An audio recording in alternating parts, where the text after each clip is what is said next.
Did you ever wonder if you can learn and train to be in the top 5% in the world in any skill? In Human Benchmark, you can compare yourself to all other people who ever did the test and see how you compare. Today, I'll continue my journey on beating every test to the 95 percentile. This time, we'll see what it takes to beat verbal memory. Hey everyone, welcome back to the channel. I'm Max, I'm an ex-physicist, traveler and meta-learning enthusiast. On this channel you can join me on my journey of how I learn and hopefully master some awesome skills and show you, along the way, how you can do it too. In this video we are going to beat verbal memory in Human Benchmark using memory palaces. Yes, you've heard right, the thing from Sherlock Holmes. If you've never heard about what a memory palace is, don't worry, I'll explain later. In the last video we could already beat the sequence memory and the gym test. In this video we are going to do it with another memory test, verbal memory. Here you get shown words and you need to say if you have seen these words already or if they are new. My idea to beat it is to use a memory palace. A memory palace helps you to store information in your memory. That way I can store the words that I've already seen into my memory palace, and this will make it hopefully easy to know if I have seen a word already or if it's a new word. Here's a quick introduction on how you can use a memory palace. So let's talk quickly about the mind palace. If you don't know what a mind palace is a powerful technique that you can use to store all kind of information in memory. It's an ancient technique that was already being used by ancient Greeks and Romans, especially for memorizing speeches and other information. The technique is based on using your ability from the human brain to memorize spatial information. It's really good at doing that automatically without even thinking about it. If you want to try it out, you can imagine being, for example, in your kitchen, walking around, seeing where everything is, and you probably know quite well where everything is supposed to stand.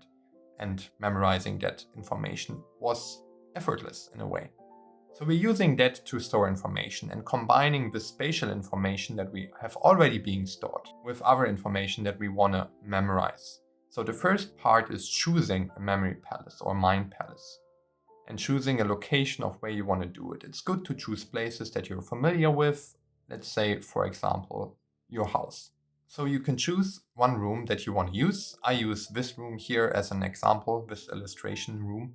And the first part that you need to do is to find key locations that you want to visit and store the information. I like to go around from left to right or counterclockwise.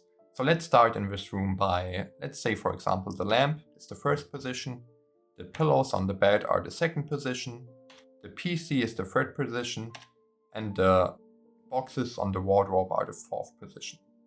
I will keep it very simple here and just choose 4 locations per this room. I recommend using 4 or 5 locations per room and then going through the rooms in a regular way if you want to have more. I'll be using in this video my house, and I'll start from the bottom, going room by room and having 4 locations in every place. So the next part is to place the information. Once you know your key locations and you can walk through them, knowing exactly in which order, you can start placing information there that you want to store. Let's say, for example, for this video, we'll do a very easy shopping list. Let's say the first item that you want to memorize on this shopping list is a blueberry. Then you would put it onto the lamp. So somehow combining it with the lamp, maybe being it the light bulb or the whole thing, or being just a big lighting blueberry. Making these very visual and memorable, kind of strange is actually, or bizarre is a good thing here, because that's easier memorized than having a very simple, ordinary image. Let's say the second item is cheese. We want to store the cheese at the pillows of the bed. So let's say the pillows are made out of cheese. I think that's quite memorable. Let's say the third item is oat milk. Let's imagine a little oat milk monster which is puking out oat milk onto the PC there. I know that might be a bit bizarre, but it is at least very memorable, and that's what we're aiming to do here. Let's say the last item is potatoes, and I imagine a little sack of potatoes lying there on top of these boxes, falling down and squishing on the floor. So once you have memorized this, in the way that you go through your room, visualize the items at its locations, and keep it a bit in your memory for a few seconds. That should usually be enough to memorize it. Let's say you got it memorized. I hope you did. So if you want to now recall the information and you've done everything right, You should just be able to visit the same place, look at the same key locations, and then the items should pop up, or they should remind you of them. We will start with the first location, that was the lamp. And at the lamp we had a blueberry, which was the whole lamp or the bulb, whatever you memorized. But it's the blueberry. Then what was the second position? It was the pillows on the bed. And the pillows were made out of cheese. So the second position is the pillows, and the item that we want to memorize is the cheese. Then the third location you can continue on your own. It is the PC with the oat milk monster, and then the boxes together with the potato. That is the mind palace technique. It's very powerful, especially for short, medium term, or for starting to memorize something. I use it quite a bit for different things. I like to especially use it for memorizing playing cards. That's it with the mind palace for now. I will do a video in the coming weeks, which will be going more into detail about the memory palace. But for now, you should have a really good idea about how a memory palace works. So let's continue with the test. So here we are. As you can see, we are back in Human Benchmark. It took me a little while to get started on the next ones. So the last test actually has been 4 weeks ago when I started doing my first recording. I haven't trained in the meantime. Today I'm trying to beat the verbal memory. I think this should be possible with a memory palace. So I'm gonna hit the timer and see how long it's gonna take till we get to the 95 percentile. I hope I can do it on the first try. I need to prepare a memory palace. I will use the house of my parents as a memory palace. I know it quite well. I didn't have anything stored in yet. I need to revisit it and prepare the spots. I will count this as a time I need to beat this. I think without further ado, let's start the timer. Okay, here we go. So let's click on play. So here we go. Start for a station. First I'm gonna take some time to prepare a memory palace. Let's see actually how much of the statistics we need to get up to which point. I would guess we need to aim for around 150 points. Some points we will probably get through the scene words, so we don't need to store around 150 words. I think it should be okay storing around 3 words per location to combine them into a little story. And that means we would need around 50 places to be very safe. I will go through the memory palace and see how long it takes till I find 50 places. I'm starting at the basement. I'm not writing this one down. I'm just doing it in my head. I'll put 8 places per room. So we will have the doorbell, the chute, the cupboard, the heater, toilet.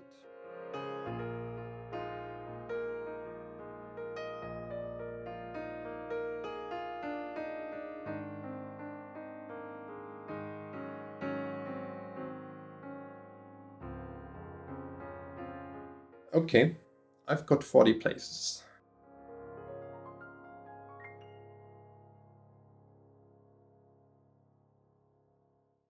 Okay, I've got my places.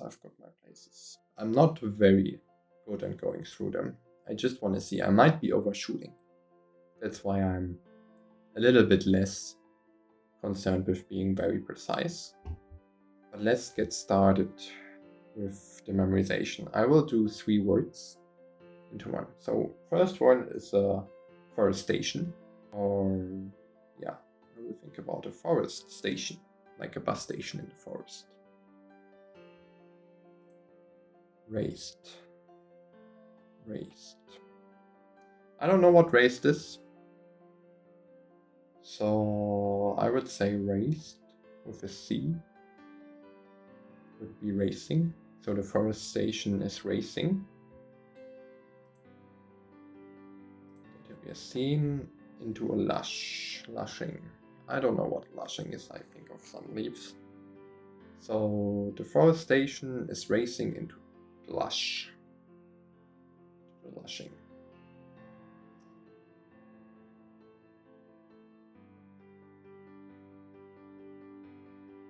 The armpit situation is inadmissible. Let's put that on the second spot, onto the shoes.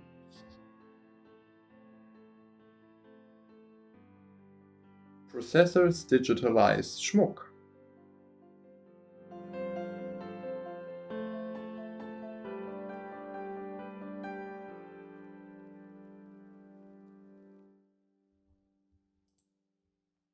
Digitalizing we have seen, schmuck we have seen, first station we have seen, digitalizing first station to ontology, inadmissible. Okay, maybe that's easier than I thought.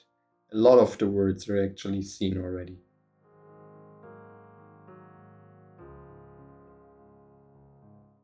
As you can see in my strategy here, I first try to find some kind of meaning or resemblance, something which allows me to connect it to the word, and then use those words to combine them into a memorable story, and placing that little story into my memory palace. It's by no means perfect, but it works quite well here, because I just need to remember if I have seen a word or not.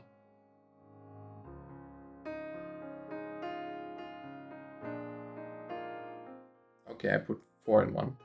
The feathered ammonitas make thumbprints on the footboard. 4 words into like one image. Most of the time I put 3 words into one story, but when it made sense, I sometimes put also 4 words into one to save some space. I adjusted that flexibly. And also in the beginning I was still reviewing all the images after a short while going through my memory palace. But I quickly stopped that as it took too much effort and concentration, and it's also not really necessary, as the words themselves act as triggers for the stories, and so it was if I forgot at which position and in which order they were, as long as I could remember, oh, I've seen that story already, or that word already. I'm actually not really able to remember all the images, but thinking so intensively about the words and trying to make images with those, I can immediately memorize when a word is already seen, even when I don't need to go through that. And when I see a word, it triggers actually the image that I initially created. It's very interesting.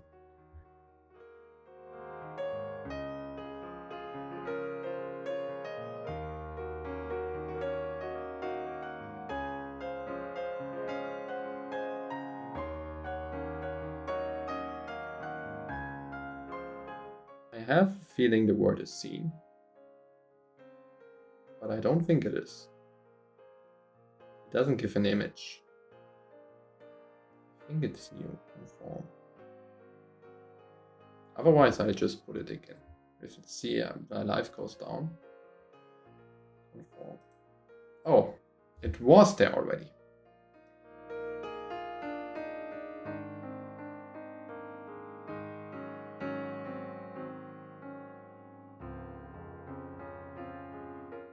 These words have no meaning to me. That's so difficult.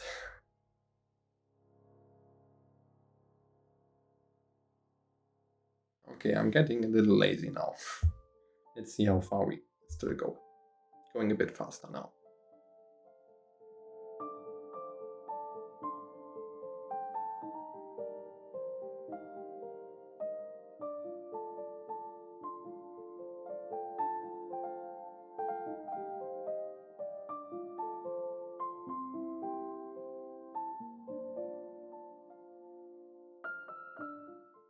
I have a feeling that most of the words which will become as seen are actually words which were at the very beginning.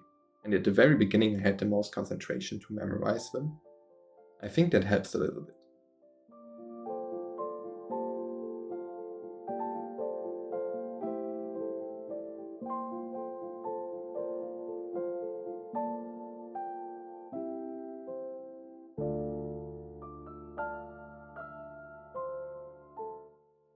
Oh, it's really hard for me to remember things anymore.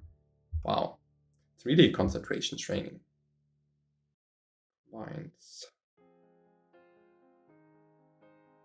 I feel like it could be seen. Combiners. I should have trusted the system. I didn't have something specific that I saw.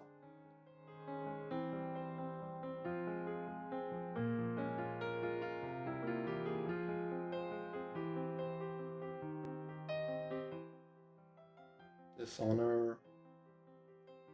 I think we have that. Dishonors. Maybe not. I don't think so. Is that it? I think that's the last one. I knew it. I knew we had it. 202 words. That's higher than the score goes.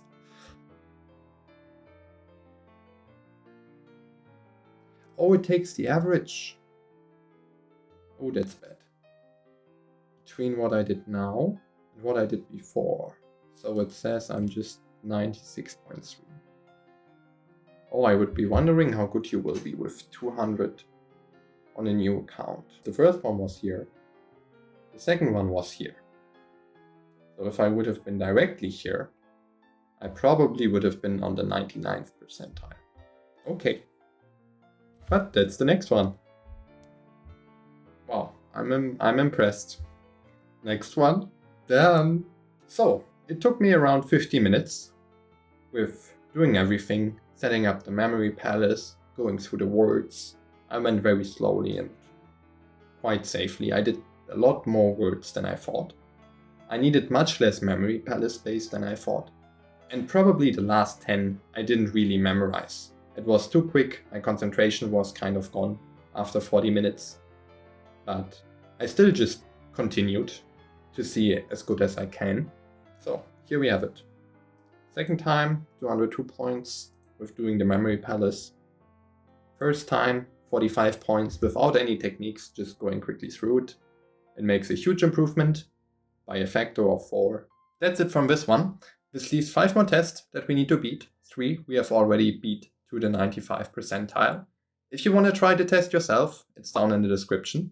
If you haven't done so, here's my last video about human benchmark, which was my starting point and where I already beat the sequence test and the gym test. How I've done that, you can see here. And if you haven't subscribed yet, you can do that here to not miss out on the following videos. And if you have any tips, feedbacks, or recommendations, please let me know in the comments. See you in the next one. Bye.